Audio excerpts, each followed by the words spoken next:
Cure, 7-6, solid record. I mean, not as great as herO's, but 3-2 versus Protoss. His recent wins, 3 out of 5. Loss, coming off of a loss, a bit painful, but I think he's definitely got a chance here because it's Habitation Station, especially. Yeah, if this guy chooses to do some weird Conmentarian stuff, which we haven't seen so much. I think we saw it once recently, but not as much as we used to. But if it takes herO by surprise, maybe it could do something. But here's herO, 17-9, but versus Terran is definitely not his best matchup here. Just 4-4. And recent 5 games, 2 wins here, but 3 losses behind those. So, you know, it's definitely kind of coming back into momentum here.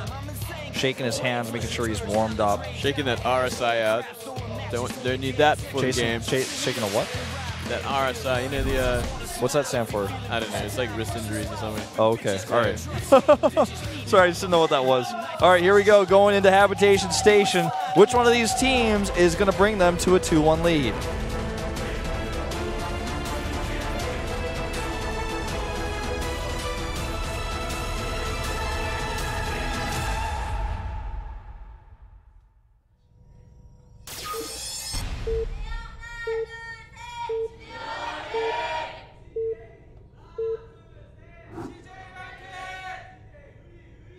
Repetitive stress injury. Repetitive stress injury. Ah, repetitive stress injury. Up here in the top left in the green for JINAIR Green Wings, it says Cure with no lift. And over here, also with no lift, for the Protoss player for CJ Entis, it's herO. It might be repetitive. I don't know what the R stands for, but it's stress injury or something like that. So similar to that. So you're really not sure. It definitely doesn't stand for wrist. No. That would be a W. Yeah. Repetitive strain injury. I honestly forget. I forget completely. I thought you said you were sure about the stress injury. Well, yeah, I know. You said it at first. I'm sorry, guys. I was lying. I don't think you were lying. I just think you weren't sure. Yeah, I wasn't. And then sure. you said it. I said it because I had to say something. Repetitive strain injury. Repetitive strain injury. Almost. Also known as also another RSI is relative strength index. As well as Roberts Space Industries. Yeah. Shout out to Roberts Space Industries. Or the review Industries. of scientific instruments. Wow, that actually sounds a lot better. I wish I went with that. Something to note, both these players 2-0 on this map. Something to note. We have not seen a barracks out of the JINAIR. CC first. Yeah, CC first. CC first had the gold base? No. Oh, maybe. No way. No. It's the father with his son here. Do you know that for sure, or is that just like... they had a sign before. Oh, okay. I was going to say, because that could be his uncle, man. Could or perhaps like a really much older brother. Yeah, that's... Okay, I didn't see the sign, but... Let's see how the CC first gets responded to here. Yeah, no early scout from herO, though. So he's not going to find out for quite a while. Only 1 gas. Yeah. And, I mean, since he's playing blind, this is great for Cure. Maybe this is something he knows about herO's PVTs on this map. Then he go ahead and send his own scout. Yeah, he's going to get the scout first. And here's that second barracks that's going to come up here. Moonlight, you seem like a guy who played Game Boy Advance. Did you? No. Not Game Boy Color clear because you didn't play Pokemon trading card game. But go on. No, I was actually never really a Game Boy guy. The only thing I played on Game Boy was Pokemon Blue. Pokemon Blue? It was like my sister's Game Boy, so I played it sometimes. So you were just a PC gamer type? Yeah. Oh, straight from the start. Like no console games really for you? Nintendo 64. Oh, absolutely. Of course. And Super Nintendo. I love both them. What was your favorite Nintendo 64 game? GoldenEye for sure. I knew you were going to say that. Yeah. Well, so I almost asked, what was your favorite Nintendo 64 game that wasn't GoldenEye? Maybe Killer Instinct or Mario Kart. Mario Kart's That's a actually good one, a pretty big disparity between the types of games. Well, they're both competitive, to say the very least. Oh yeah, Mario Kart 8 right now is what about like sick. Ocarina of Time? What about Donkey Kong 64? I mean, it was fun, but Donkey Kong 64 Super was Mario terrible. 64. Donkey was Kong a good 64 game. was not No good. way. It was a bad game. I hate platform games. I played that whole game. I didn't like. How platform. dare you? Donkey Kong 64 was not like anything from Donkey Kong that we had seen before. Yeah, it was very different, but it was still a lot of fun. But it was like, to me, the reason why it wasn't good was because it was too late. It's like, okay, we already took Zelda into the 3D direction. Also, right? Banjo-Kazooie. Donkey Kong was like 2 years later, and we're like, wow, I guess you're one of the last 3D games to make it in here, DK64. What about Banjo-Kazooie? Banjo-Kazooie was off the chain good. Yeah, that was off the chain. I never, That was I fat, never, man. That never was played fat, that. Never dude. played that game. What? No, I'm sorry. Go guys. home, Moonglade, and play that right now. Put it on your emulator. But I don't I'll know, man. ship you an N64 controller that's USB. The, so you the can play that graphics on are just emulator. that bad now that it won't be as enjoyable. Oh, come anyway. on. I'm sorry, Don't guys. be one of those guys. I You're a gotta- graphics guy. I am a graphics guy. To a point, I can still play Brood War or something. I'm sure, maybe. Well, actually, here's the thing. Banjo-Kazooie's graphics Sure, are better than maybe. Brood Wars. yeah. Oh, really? It's actually, Real talk. It's actually true. Oh, Like- I actually believe that. But no, you know, I just don't like those platforming games. They just stress me out too much. I don't want to have to like. It's not a platformer. It's an adventure game. Yeah, I don't know. You probably have to jump on some stuff. Yes, You do have to jump on stuff. Yeah, see, that's platforms. Can be frustrating at times. Yeah, I don't like that. I don't like. I don't even like Mario. Like. So you'll play StarCraft 2, one of the most frustrating games to lose on the ladder, Yeah, but you won't play Banjo-Kazooie. Well, like StarCraft's just like a completely logical game, and it takes like a lot of dexterity, and I mean, it feels good so to does play. Banjo-Kazooie. No, but it's just like I don't know, it's illogical. All right, so let's bring things back into Habitation Station I for feel just like a moment. now that we got that out of our system, Now the build orders have been shown. I mean, yeah, we've we have some very fast Colossus coming out of Hero here. Yeah, Fast Colossi to secure his third. Twilight Council goes down. He got that Robo early. Missing Forge upgrades, but otherwise pretty standard. Wants to play it safe, like he's ready for some sort of aggression to come his way first. I think we're going to see another pretty long PvT on this map. It's really gonna depend on how aggressive Hero wants to be. If he's actually gonna go for a third base anytime soon, or is he gonna try something two I think base? he's going to take the gold with his Colossi. He's got observers to spot anything that comes his way. Yep. Yeah, the first medevacs now coming out for Cure, and Blink is on the way first, and there's those double forges. So against lending us towards the late game, I definitely don't think it's going to be a Colossus timing. Yeah, not at this point for sure. Not with the forges. Oh yeah, he might even. Oh, he's making one Colossus, but he's not getting Colossus range or anything. Has the money for it now. We'll have to wait and see if he actually uses it. Yeah, he could do the fake build where you just go into Templar after one Colossus. I think he might be doing that because he's going for double upgrades, so all his gas is going to go into that. Yeah, I think you're right. He needs to go ahead and start those, but should be doing it soon. Any minute now. Any second now. There they go. Queued up a second Colossus too, so interesting. Yeah, he just doesn't have enough gas for range. Looks like he wants to prioritize other things for now. Yeah. 4 observers on the map, too. That's a lot of gas he spent for that, so he's got total vision. How is Hero going to deal with this? I think he's got to stop that medevac from getting in the main, but it drops all its stuff.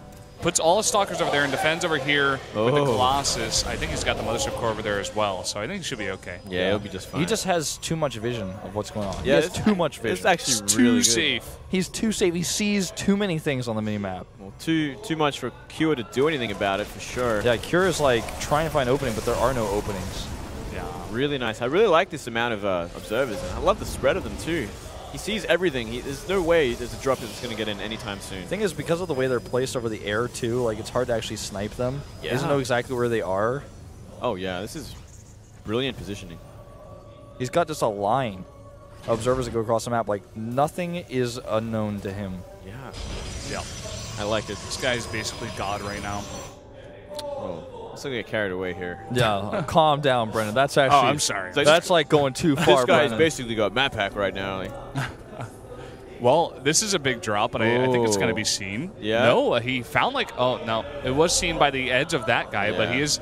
Does he move his units in position? Not in time. No. I don't think he saw that. I don't know, man. This could do a lot of damage here. He's like hesitating a lot here. It's like he almost feels like this is a fake drop or something. It's like very real, actually. And he's coming in here doing a lot of damage to these pylons. Gets 2 and gets out. That actually supply blocks him. A little bit of damage there, but yeah, getting out just in time.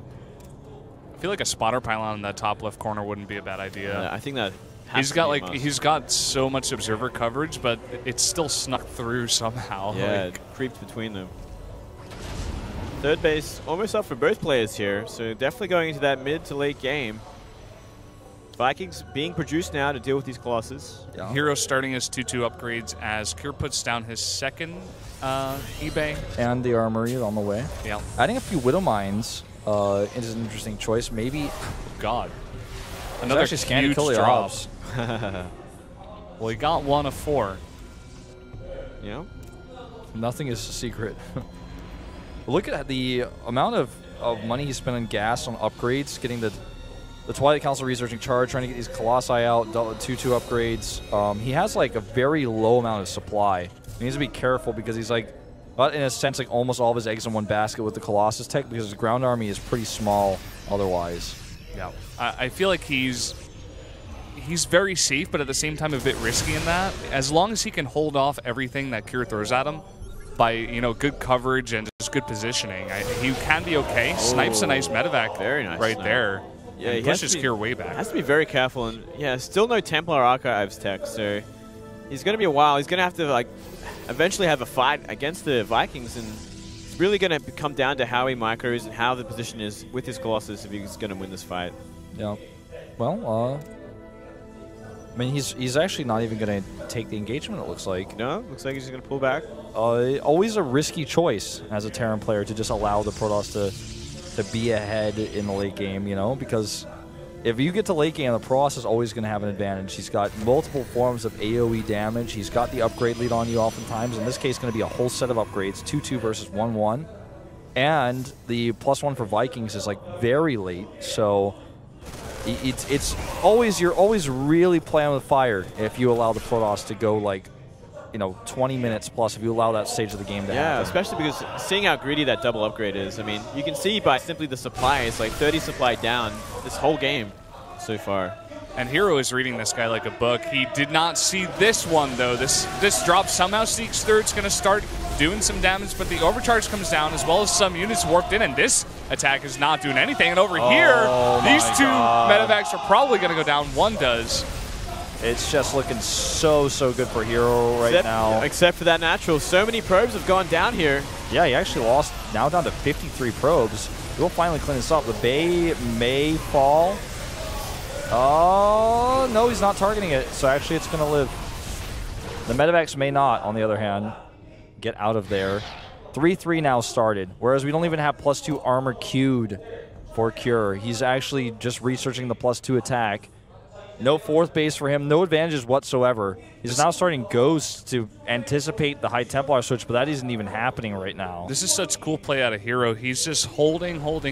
He's being so defensive, and I feel like once that 3-3 starts, he's just going to go for the attack. He's going to have an amazing death pall with so many Colossi here, and just an amazing like gateway, super heavily upgraded army with Colossi, and I'm not sure if Kir's going to be able to deal with it. He's already pushing out. Oh, yeah. Here he comes. And I mean, the Colossus have to do damage. They have to do all their AoE damage before these Vikings can shoot them down. So they're going to aim for a really good position here. He's doing a drop in the main base, meanwhile, to distract some of this bio. A big stim to go and chase, but as he uses those units to come up here, this is when he comes out with the Colossi, trying to control the bottom of that ramp. Both players poising here for the engagement, and it looks like the engagement's going to start now. Kir lost his eBay, and I yeah, think he didn't get it. +2 he didn't get the +2. He lost it. Did not finish. That means he's now about to be 2 whole sets of upgrades down, 3-3 versus 1-1. Yep, there it is. Oh my goodness, I don't see. Wow. This is just way too many zealots. So many zealots. Even if he gets a good concave, there's way too much damage output in this Protoss army. He's going to fight this and crush this army. 1 set of upgrades ahead right now as it is. Soon to be 2 full sets. And look at this, he can almost do whatever he wants. I don't even think he has to micro at this case. He's going to, though. His Colossi split nicely here, getting that full spread. So many more Zealots to warp in. 3-3 may not even finish before the game ends. Looks like it finishes now, but it doesn't matter. Kir is already dead and defeated. And herO has proven why he's a more consistent player. And with this, actually going to move up to the top of our winners ranking, in fact. Yep. Big win for JINAIR here, or rather CJ, my bad, and for herO as well. He's just going to push in here, he's going to blink forward, and there's the GG. Upgrades. Upgrade's just doing so much work there. Macro play, man. Safe macro play. I'm sure Artosis is loving this game. Yeah, I feel like this is the way to play Habitation Station PBT. 4 obs. The strongest point for Terran on this map are their drops. There's so many different locations to drop. There's so much airspace that it's hard for Protoss to control. But if you always know where the drops are coming from, it becomes a lot easier to actually control that space. You know, 4 observers, having one to see everything that goes on. It costs you a lot of robo production time. It slows down your Colossi a little bit. And even in this case, I kind of slowed down the forges a little bit because, I mean, that gas does add up and that production time does add up. The chrono boost adds up to get those obs out. But I think that's well worth it. Gives him such an early lead. He's able to shut down those drops so hard. And when you become curious at this point, you're like, well, I guess I probably shouldn't even be dropping. Like, it's too risky. Yeah. Oh, it was beautiful, greedy play there. Nah, it was really, really smart play too. Just shutting down everything like that. The upgrades that he had out so early really, really helping him as well. Just taking those engagements one-sidedly.